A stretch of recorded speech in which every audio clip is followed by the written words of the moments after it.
Did I upload to the wrong channel? Huh. Wait. We're doing a video. Okay. That makes a little more sense now. But I have no idea what the video is about. Oh. Okay. Well, that makes more sense now. All right. So it looks like in today's video, Mike and I are talking about whether or not you should build a quad versus buy the DJI FPV drone.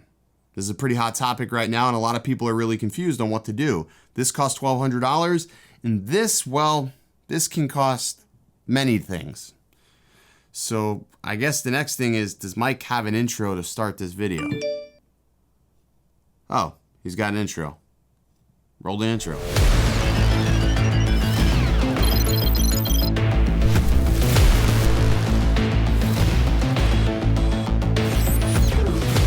All right, so let's talk about modularity, because there's a lot of highlighting features here to building your own quad that comes in terms of modularity. For starters, when you pick up one of these and you start building it, it can become anything you want it to be. And I think that's probably the coolest thing about building your own FPV quad. For starters, this build that I have here, it started out as just your typical Apex frame, but then I designed and figured out what I wanted to put into this quad itself. So for starters, I started out with some FPV cycle motors as my powertrain, and quite literally my favorite drone motor. And if I ever crashed or wrecked these, I can always pop in a second set of those, or I can change those motors out to something entirely different. You can also design any type of mount for any sort of action camera that you want, and you can hot swap those cameras at any given point, which I think is pretty damn cool. As far as the ESC goes, you have your choice of what type of ESC, what type of flight controller you want to put in your quad. And if digital is not your cup of tea and you want to run analog, you can simply just change out your Vista for a VTX of your choice. Honestly, the opportunities and possibilities are endless. Now, let's talk about camera possibilities, because here is where, in my opinion, it gets really, really interesting. As a cinematic pilot, I always appreciate the best quality possible.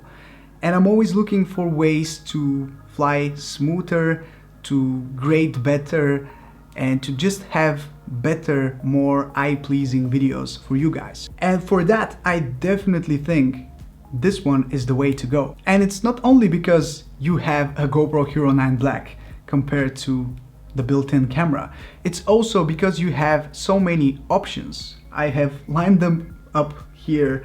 You have Insta360 1R Twin Edition, you have the 1-inch edition, you have GoPro 6, you have all sorts of different cameras that you can put on your quad.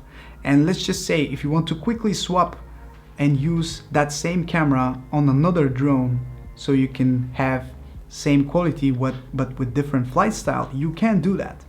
However, if you only use the DJI FPV drone, you will notice the problem it has with the shadows, for example. So when the dynamic range is a little bit higher, meaning that you need to have details both in the highlights and in the shadows, you will see that the drone struggles with the shadows and they get crushed. They're very, very black. They have no detail inside them whatsoever. So for that, I am a little bit underwhelmed with the camera quality of the built-in camera.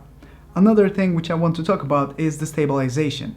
The stabilization of this camera is not ideal. It only has a one-axis gimbal to stabilize the footage, and the built-in stabilization works just like on the DJI Osmo Action, for example. It's not the best. It works, I would say it works, but it's not the best.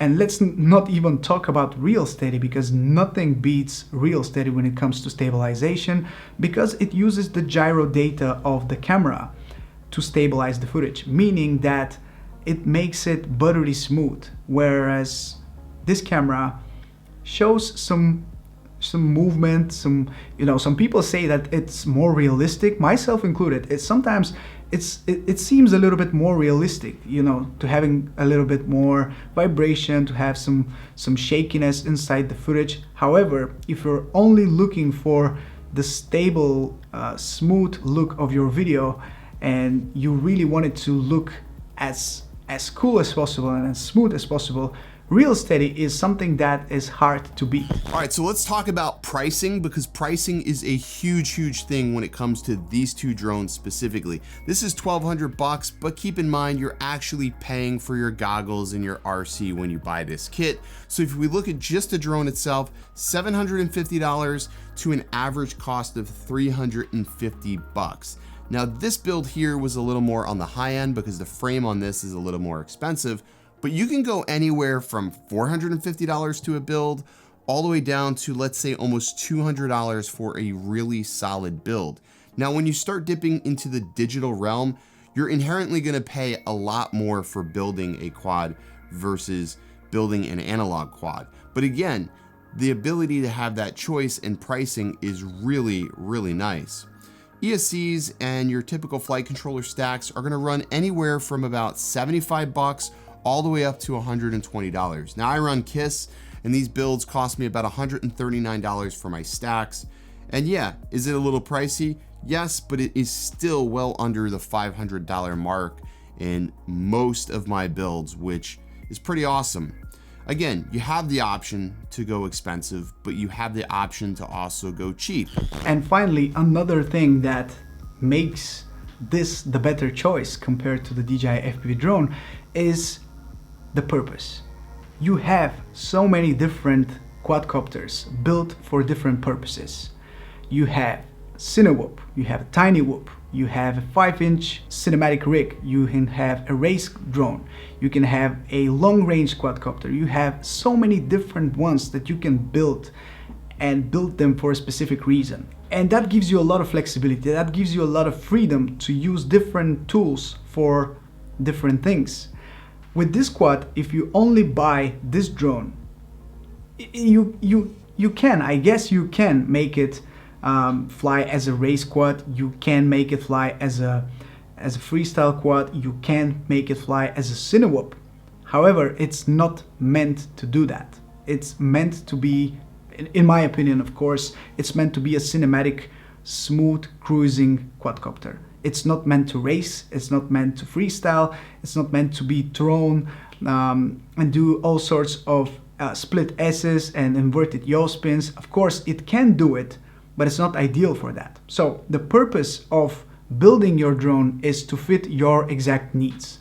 So before you purchase anything, you need to be aware what are your specific needs, what do you want to do, what do you want to achieve with your quadcopter, and then figure out which drone would give you that. For me, I wouldn't use this in any possible scenario. I would use it in some scenarios. And when it comes to flying slowly and precisely, I have a Cinewhoop for that. I have a racing drone if I want to really push it and not care about breaking it. And that is the freedom of choosing your own quads and choosing your own parts and choosing the purpose of your quadcopter. So as you can see, guys, there really is no right or wrong way to go. You just need to figure out what are your needs, what are your specific purposes of buying any of these quads, and which one would be the better choice for you. I hope with this video and with the one that we posted on Ken's channel will give you enough valuable information so you can make that decision and stop wasting time and just get out there and fly and have fun.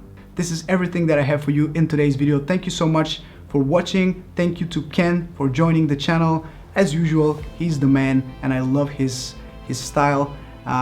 Head over to his channel to say hi. Stay tuned for my next videos as I have quite a few different interesting ideas lined up coming to the channel very soon. So now would be the best time to hit the subscribe button, I think. But yeah, this is everything I have for you. Thank you so much for watching. Take care and I'll see you soon. Ciao.